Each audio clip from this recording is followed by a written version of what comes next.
دوسری چیز صدق. صدق صدق کہتے ہیں نبی اکرم صلی اللہ علیہ وسلم کی سنتوں کو اور طریقے کو. چنانچہ اعمال کے وزنی ہونے کے لیے، اعمال کے مقبول ہونے کے لیے نبی اکرم صلی اللہ علیہ وسلم کے طریقے کو فالو کرنا ضروری ہے. آپ صلی اللہ علیہ وسلم کے بتائے ہوئے راستے پر چلنا ضروری ہے. اگر آپ صلی اللہ علیہ وسلم کے بتائے ہوئے راستے سے ہٹ کر چلے گا تو اعمال چاہے جتنے زیادہ خوشنما نظر آئیں، اعمال چاہے جتنے زیادہ اچھے لگیں، آنکھوں کو بڑے بھا رہے ہوں، لیکن نبی اکرم صلی اللہ علیہ وسلم کا طریقہ نہیں ہے تو وہ اعمال قبول نہیں ہوں گے.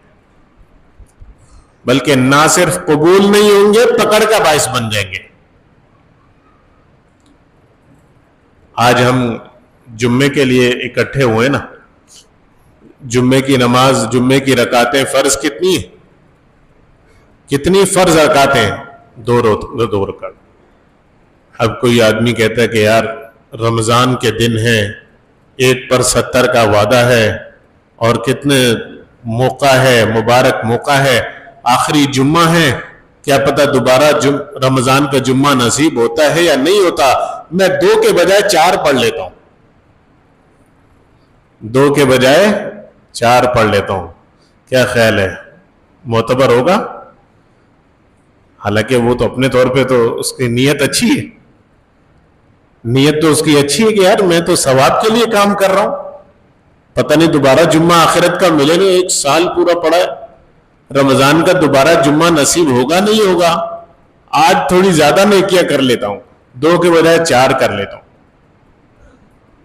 نہ صرف یہ کہ قبول نہیں ہوگا بلکہ پکڑ کا باعث ہو جائے گا کہ تو نے نبی اکرم صلی اللہ علیہ وسلم کے طریقوں کو کیسے چھوڑا. جواب دے اس کا، گرفت ہو جائے گی اس بات پر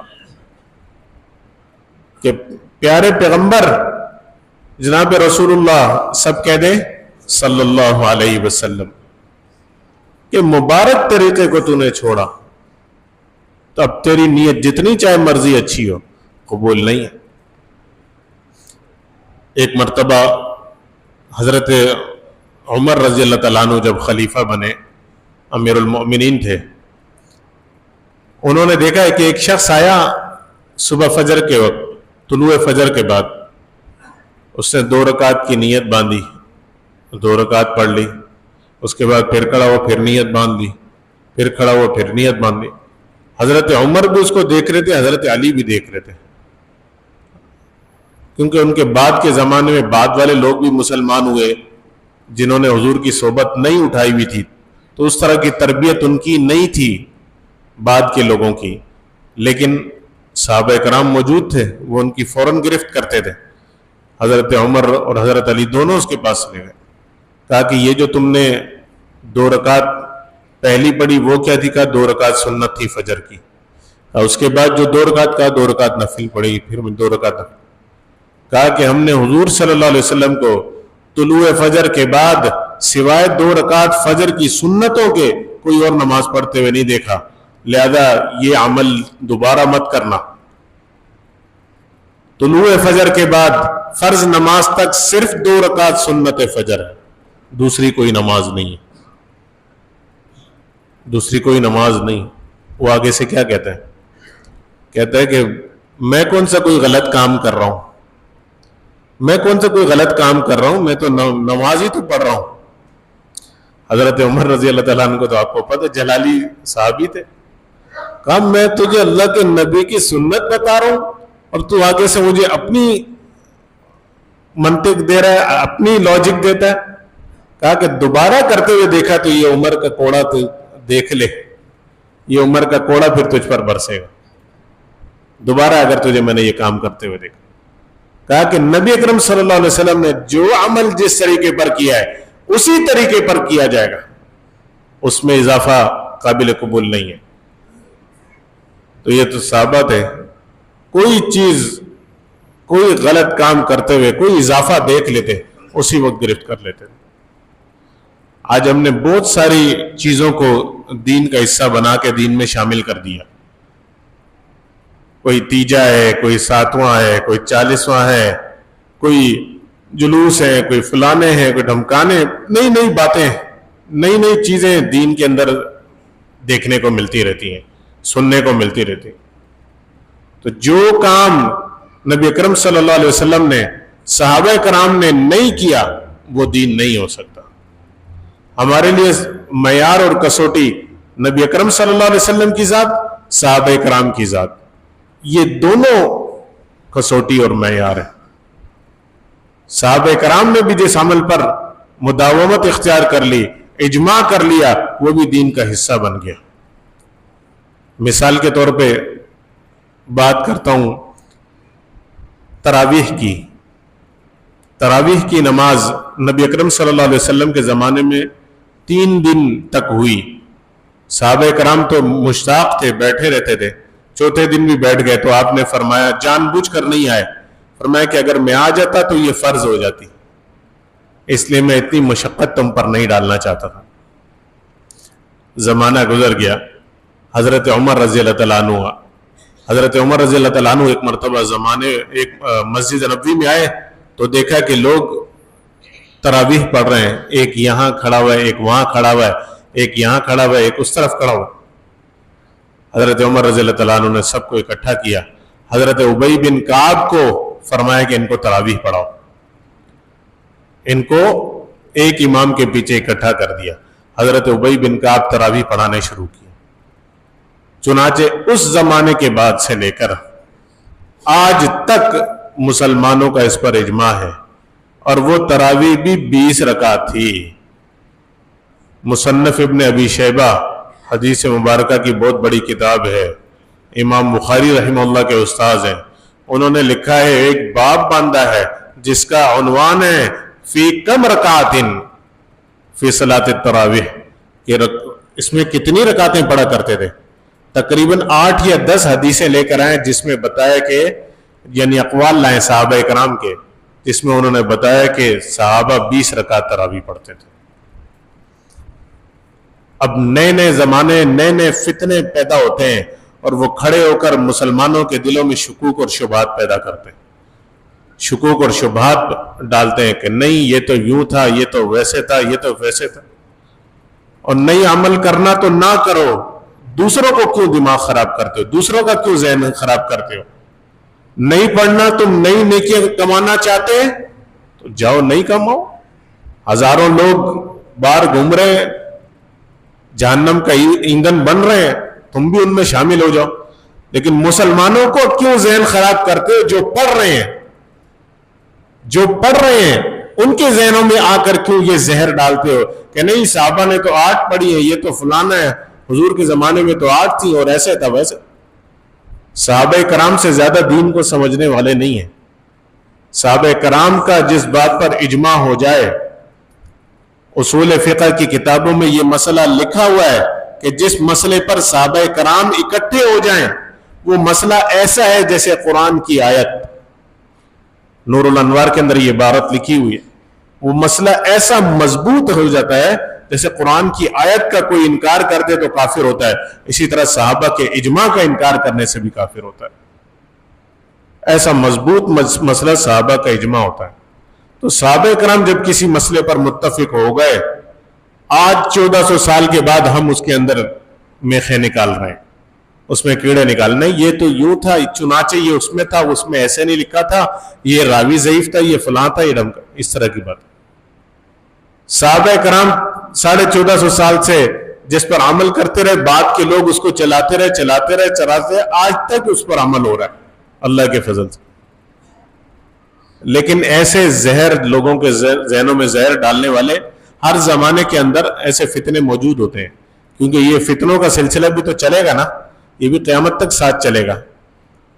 لیکن اللہ رب العزت کا یہ ایک سنت، ایک طریقہ ہے کہ یہ فتنوں کا سلسلہ چلتا رہتا ہے لیکن دیر پا نہیں ہوتا، ایک ٹائم آتا ہے کہ وہ لوگوں کے ذہنوں سے ختم ہو جاتا ہے۔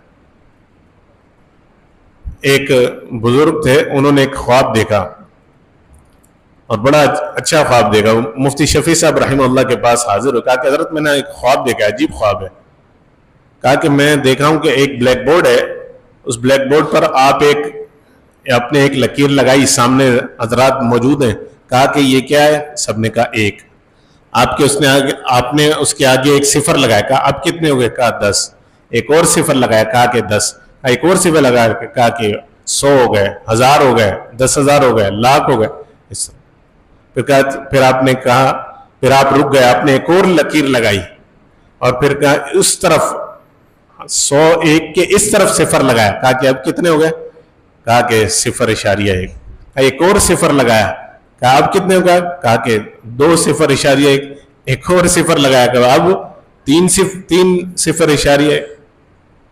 فرمائے یہ جو پہلے صفر لگائے تھے یہ مثال ہے سنت کی, یہ مثال ہے سنت کی کہ اس میں اضافہ آپ کے لیے نیکی کا عمل بنتا چلا جائے گا, آپ کے اعمال میں ترقی ہوتی چلی جائے گی. اور اگر صفر ادھر لگا لیا, فرمایا یہ مثال ہے بدعات کی کہ دین کے اندر جو نئی چیزیں ہیں وہ اس طرح صفر ہے, جتنے چاہے مرضی صفر لگاتے رہے اس کی کوئی حیثیت نہیں ہوگی. طریقہ وہ ہوگا جو نبی اکرم صلی اللہ علیہ وسلم, تو اس طریقے کے مطابق عمل قبول ہوگا. تو یہ 2 شرائط ہو گئی اللہ کے اعمال کے وزنی. اور تیسری شرط جو سب سے اہم اور بنیاد ہے وہ فرمائے اخلاص ہے. اگر عمل میں اخلاص نہیں ہے تو وہ عمل بھی وزنی نہیں ہوگا. پہاڑ لے کر آ جائیں اعمال کے پہاڑ ہوں, لیکن کیا ہو, دوسرے کو دکھانے کے لیے کیا تھا, دوسرے کو دکھانے کے لیے اچھی نماز پڑھا, دیکھا یار کوئی بیٹھا ہوا ہے اور وہ مجھے دیکھ رہا ہے, اب اس کا رکوع اور سجدہ لمبا ہو گیا اور بڑے اچھی طریقے سے نماز پڑھ رہا, اور اگر نہیں دیکھ رہا تو فٹافٹ ٹک نماز پڑھ کے چلتا. ایک مرتبہ آپ صلی اللہ علیہ وسلم تشریف فرماتے, ایک دیہاتی اعرابی تشریف لائے اور آئی اور بہت جلدی جلدی نماز پڑھ کے آپ صلی اللہ علیہ وسلم کی خدمت میں آئے. آپ نے فرمایا قم فصلی فإنک لم تصلی, جاؤ جا کے نماز پڑھو, تم نے نماز نہیں پڑھی. وہ گئے, پھر دوبارہ اسی طرح فٹافٹ نماز پڑھی, پھر آئے. آپ نے فرمایا قم فصلی فإنک لم تصلی, جاؤ نماز پڑھو, تم نے نماز نہیں پڑھی. 3 مرتبہ آپ نے فرمایا تو اس نے کہا کہ یا رسول اللہ آپ بتا دیں پھر طریقہ کار کیا ہے. تو پھر آپ نے ان کو پورا طریقہ سمجھایا کہ جب نماز پڑھو تو رکوع اور سجود کو سکون سے اطمینان کے ساتھ اچھی طرح ادا کرو. یہ نہیں ہے کہ ابھی رکوع سے تھوڑا سا سر اٹھایا نہیں کہ سجدے میں, سجدے سے سر اٹھایا نہیں کہ دوسرے سجدے میں, یہ کوئی نماز نہیں ہے. آپ نے فرمایا دوبارہ اس کو صحابی سے فرمایا دوبارہ پڑھو جا کے نماز. تو عمل کے اندر اخلاص ہونا ضروری ہے. اگر دکھلاوا مقصود آ گیا کہ کوئی اور دیکھ رہا ہے تو بڑی اچھی نماز پڑھ رہا ہے, کوئی اور دیکھ رہا ہے, دیکھا کہ میرا کوئی رشتہ دار آیا ہے, فٹافٹ قرآن لے کے بیٹھ گیا کہ یار میں تو پڑھ رہا ہوں, اس کو دکھانے کے لیے. ابو آئے ہیں, بچہ بیٹھا ہوا, دیکھا ابو آ رہے ہیں, کوئی اور رشتہ دار آ رہا ہے, بھاگ بھاگ کے ادھر بیٹھا ہوا گپ شپ لگا رہا تھا, بھاگ بھاگ کے جاتا ہے قرآن اٹھاتا کہ ان کو دکھانے کے لیے. وہ تو دیکھ لیں گے لیکن اس سے پہلے اللہ دیکھ رہا ہے, اللہ دیکھ رہا ہے کہ کس کے لیے. حدیث میں آتا ہے کہ ایسی نماز جو دوسروں کو دکھانے کے لیے پڑھی گئی وہ پرانے کپڑے کی طرح لپیٹ کر اس کے منہ پہ ماری جائے گی, اور اللہ فرمائیں گے جا اس سے بدلہ لے جس کو دکھانے کے لیے پڑھی تھی, جا کے اس سے بدلہ لے. تو یہ تیسری شرط ہے اخلاص. یہ 3 عمل ہوں, 3 شرائط جب تک پوری نہیں ہوں گی تب تک اعمال کے اندر وزن پیدا نہیں ہوگا, اور اللہ کے یہاں اعمال کا وزن کیا جائے گا, گنا نہیں جائے گا.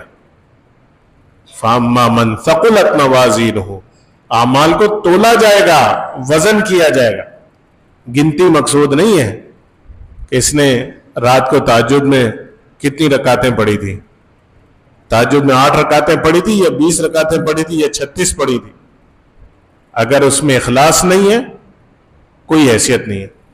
اور اگر وزن کے اعتبار سے 2 رکعت پڑھی ہے لیکن اللہ کو راضی کرنے والی نماز, یہ 2 رکعت 36 رکعتوں پر بھی بھاری ہو جائے گی, یہ 2 رکعت 500 رکعتوں پر بھاری ہو جائے گی جس کے اندر اخلاص ہوگا, وزن.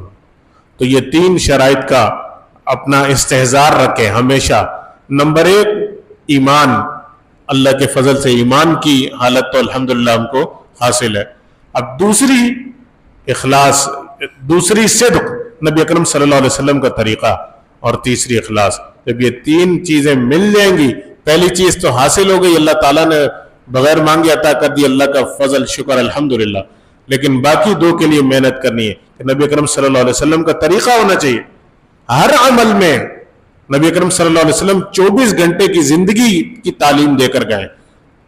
ہم صبح سونے سے اٹھنے سے لے کر رات کو بستر پر لیٹنے تک ایک ایک طریقہ نبی اکرم صلی اللہ علیہ وسلم نے بتایا. اس طریقے کو ہم فالو کریں گے اور پھر 7 اعمال میں اخلاص ہوگا، پھر ہم اس کے مصداق بنیں گے. فَهُوَ فِي عِيشَةٍ رَاضِيَةٍ، پھر ایسی زندگی ہوگی، پھر جنت والی زندگی ہوگی، پھر اللہ تعالیٰ جنت عطا کریں گے. اللہ تعالیٰ سے دعا ہے کہ اللہ تعالیٰ ہم سب کو اسی طرح جنت میں بھی اکٹھا فرمائے. رمضان کا آخر ہے، جا رہا ہے، بس اپنے اعمال پر انسان نظر دوڑا لے کہ ہم نے کہیں اعمال میں کمی بیشی تو نہیں ہو گئی تو معافی مانگ لیں، توبہ کر لیں کہ یا اللہ ہم اس طرح نہیں کر پائے، وہ اخلاص کی کیفیت ہم کو حاصل نہیں ہو سکی، تو ہمیں معاف فرما دے اور ہمارے دلوں میں اخلاص پیدا فرما دے. سنت کا طریقہ، اس کی اہمیت ہمارے دل میں پیدا فرما دے. اللہ تعالیٰ سے دعا ہے جو کچھ کہا سنا مجھے بھی ہم سب کو عمل کی توفیق عطا فرمائے. وآخر دعوانا الحمدللہ رب العالمین.